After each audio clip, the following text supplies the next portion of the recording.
আজিৰ ভিডিঅ'টো হৈছে আপোনালোকৰ বাবে এটা অতি গুৰুত্বপূৰ্ণ ভিডিঅ'। যিসকল লোকে চৰকাৰী ঘৰৰ বাবে জিঅ' টেকিং কৰিছিল, তেওঁলোকৰ বাবে এটা ডাঙৰ আপডেট আহিছে। আজি আমি কথা পাতিম চৰকাৰী ঘৰৰ তালিকা অৰ্থাৎ প্ৰধানমন্ত্ৰী আৱাস যোজনাৰ গ্ৰামীণ PMAYGৰ নতুন তালিকাৰ বিষয়ে। বহুতেই মোক সুধিছিল যে এই ভেৰিফিকেশ্যন লিষ্টত নাম আহিলে সঁচাকৈ ঘৰটো পোৱা নিশ্চিত হয়নে? হয়, আপোনালোকৰ যদি এই ভেৰিফিকেশ্যন লিষ্টত নাম আহে তেতিয়াহ'লে আপোনালোকে 100% চৰকাৰী ঘৰ পাবলৈ সক্ষম হ'ব। কাৰণ আপোনালোকৰ ডিটেইলছখিনি Aadhaar card, PAN card, bank passbook সকলোখিনি ভেৰিফিকেশ্যন কৰি নাম এইবিলাক শুদ্ধ হ'লে তাৰ পাছত ভেৰিফিকেশ্যন কৰে। সেইমতে আপোনালোকৰ ঘৰটো পোৱাৰ 100% নিশ্চিত হৈছে।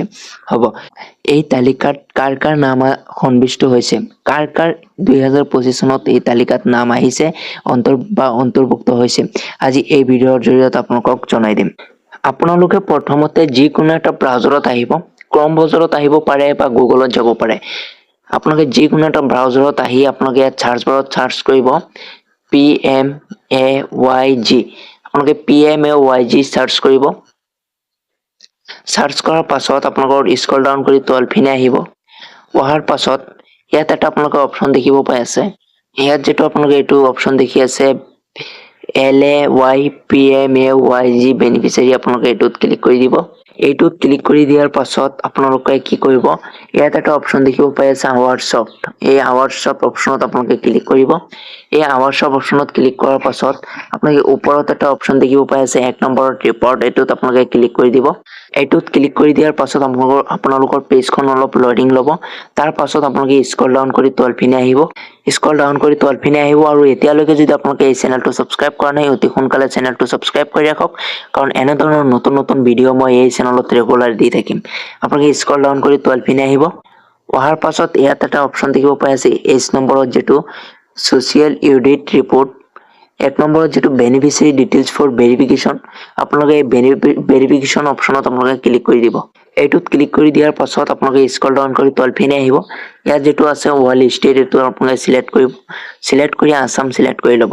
আছাম চিলেক্ট কৰি লোৱাৰ পাছত আপোনালোকে স্ক্ৰল ডাউন কৰি তাৰ পাছত যেটো চিলেক্ট আছে এইটোত আপোনালোকে চিলেক্ট কৰি আপোনালোকৰ নিজৰ ডিষ্ট্ৰিক্ট কোনটো হয়, আপোনালোকৰ ডিষ্ট্ৰিক্টটো ইয়াৰ পৰা আপোনালোকে চিলেক্ট কৰি ল'ব। ডিষ্ট্ৰিক্টটো চিলেক্ট কৰি লোৱাৰ পাছত আপোনালোকৰ আৰু এটা চিলেক্ট অপশ্যন আহিব।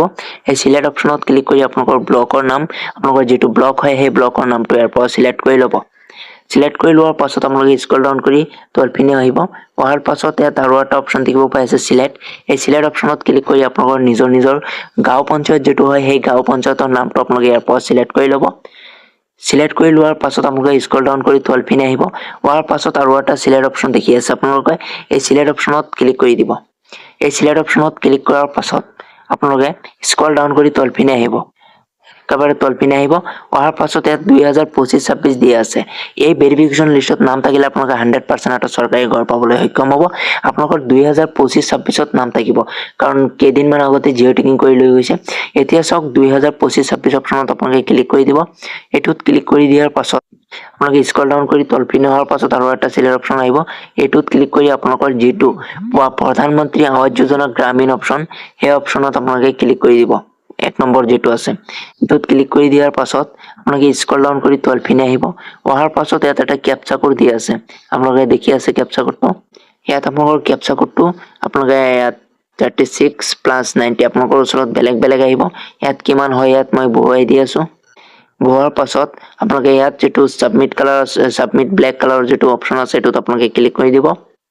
এইটোত ক্লিক কৰি দিয়াৰ পাছত আপোনালোকে স্ক্ৰল ডাউন কৰি তলপিনে আহিব। অহাৰ পাছত চাওক ইয়াত আপোনালোকৰ বেনিফিচিয়াৰী ফাদাৰ্ছ স্পৌছ ৰেজিষ্ট্ৰেশ্যন নম্বৰ আপোনালোকৰ সকলোখিনি আহি গৈছে। আৰু ইয়াত চাওক স্কিম নেম ফেঞ্চিয়েল 25-26 ইয়াত দিয়া আছে। চাওক ইয়াত 25-26 দিয়া আছে।